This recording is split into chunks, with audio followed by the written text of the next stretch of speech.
Tell me, how much of a good sleeper are you? Here are some sleep myths that might be making you more tired. Sleep is fundamental for every human, yet so many struggle to get restful sleep every night. While poor sleep can result from more serious issues, here are some key sleep myths with simple solutions to help you get more restful, beneficial sleep. Hitting the snooze button is a good way to get more rest. After snoozing your alarm, your body goes into a light, low quality sleep, which can make you feel more groggy when you wake up. And it stays that way for a long time, causing you to have a worse overall sleep. You can catch up on sleep during the weekend. Wrong. If you have a week of late nights and early mornings, try catching up by sleeping until noon on Saturdays or Sundays.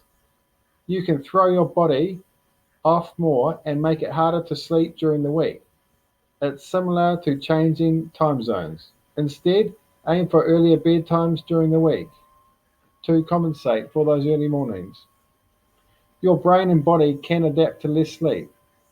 Experts recommend that the average adult gets 7 to 10 hours of sleep per day.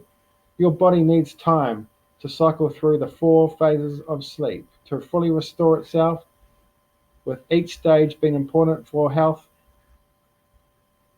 Your sleep patterns might also change as you get older, but still, you need the same amount of regular sleep.